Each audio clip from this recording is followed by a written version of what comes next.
नमस्कार दोस्तों, स्वागत है मेरे यूट्यूब चैनल कुमार हिंदी कहानियाँ में। आज हम सुनेंगे कहानी कर्मफल और भाग्य। एक बार एक व्यापारी ने नया नया काम शुरू किया। उसके लिए उसने एक लड़के को उस काम में रखा। वह लड़का अपने काम में बहुत कुशल था। व्यापारी ने सोचा कि लड़का इतनी मेहनत करता है, क्यों ना कमाई का 10वां हिस्सा इस लड़के को दे दिया करूं। इससे 10 बंद का पुण्य भी मिल जाएगा। वह लड़का पूरी ईमानदारी से काम करता था, इसलिए व्यापारी ने रहने के लिए उसे अपना पुराना मकान दे दिया था। कुछ ही सालों में उसका व्यापार बहुत ज़्यादा तरक्की कर गया। एक बार उस व्यापारी की किसी कंपनी से अच्छी डील हो गई और मुनाफा करोड़ों में हो गया। अब व्यापारी का व्यापार बढ़िया चल रहा था। जब मुनाफा करोड़ों में होना शुरू हुआ तो उसे 10वां हिस्सा, जो लाखों में बनता था, देना मुश्किल लगता था। अब व्यापारी की नीयत बदल गई। उसे लगा मेरा व्यापार अच्छा चल रहा है, अब इस लड़के के बिना भी मेरा व्यापार तरक्की कर लेगा। उस लड़के को रास्ते से हटाने के लिए व्यापारी ने उसके खाने में कुछ मिला दिया, जिससे उसकी तबीयत बिगड़ गई। व्यापारी बहाने से उसे अस्पताल ले गया।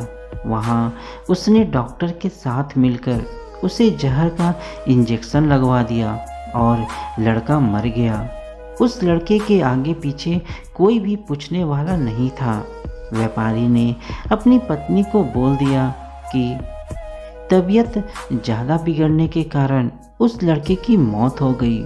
लड़के की मौत के 1 साल बाद उसके घर बेटा पैदा हुआ। उसके घर में बहुत खुशियाँ मनाई गई।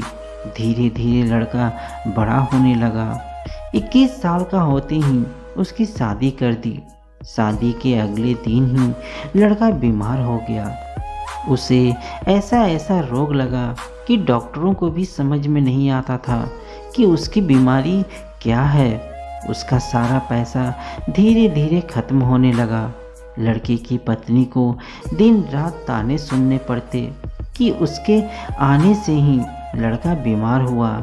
इसकी किस्मत अच्छी नहीं है, यह मनहूस है। अब व्यापारी की सारी जमा पूंजी जायदाद लड़के की बीमारी के कारण खत्म हो गई थी।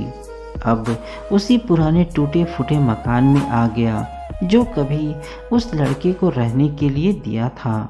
लड़का एकदम मरने की कगार पर था कि एक दिन जब व्यापारी की आंख लगी तो उसे सपने में वही लड़का दिखाई दिया जिसे उसने कुछ साल पहले जहर का इंजेक्शन लगवाकर मरवा दिया था। सपने में उसने पूछा, सेठ जी, क्या आप मुझे नहीं पहचाने? मैं ही आपका बेटा बनकर इस जन्म में आया हूँ।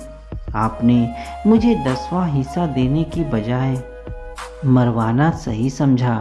अब उस 10वें हिस्से का कई गुना आपको मेरी बीमारी पर लगाना पड़ा। तब व्यापारी कहता है कि मैंने तो तुम्हें मरवाया था, तो अपने उस कर्म का फल भोग रहा हूँ। लेकिन उस लड़की की क्या गलती है? उसने क्यों शादी के बाद एक दिन भी सुख को नहीं भोगा? तब लड़के ने कहा कि वह डॉक्टर जिसने मुझे जहर का इंजेक्शन दिया था, इस जन्म में वही मेरी पत्नी बनी है। मुझे इंजेक्शन लगाने के अगले दिन ही उसकी मौत हो गई थी। एक डॉक्टर का कर्म होता है अपनी दवाई से किसी की जान बचाना, ना कि उसकी जान लेना। वह भी अपने पिछले जन्म के कर्मों का ही फल भोग रही है। व्यापारी भी जानता था कि उस लड़के को इंजेक्शन लगाने के अगले दिन ही डॉक्टर एक दुर्घटना में मर गया था। जिस दिन व्यापारी को यह सपना आया, उसी दिन उसके लड़के की भी मौत हो गई। लोग सच ही कहते हैं कि कर्म फल हर किसी को भोगना ही पड़ता है। व्यापारी को उसी जन्म में भोगना पड़ा। उसका बेटा मर गया और उसकी ज़मीन जायदाद सब खत्म हो गई। डॉक्टर को अगले जन्म में उसकी पत्नी बनकर भोगना पड़ा। तो दोस्तों, आपको यह कहानी कैसी लगी मुझे कमेंट में ज़रूर बताइएगा। साथ ही मेरे चैनल में नए हैं तो मेरे चैनल को लाइक, शेयर और सब्सक्राइब जरूर कीजिएगा। और हाँ, बेल आइकन प्रेस करना ना भूलिएगा। धन्यवाद दोस्तों।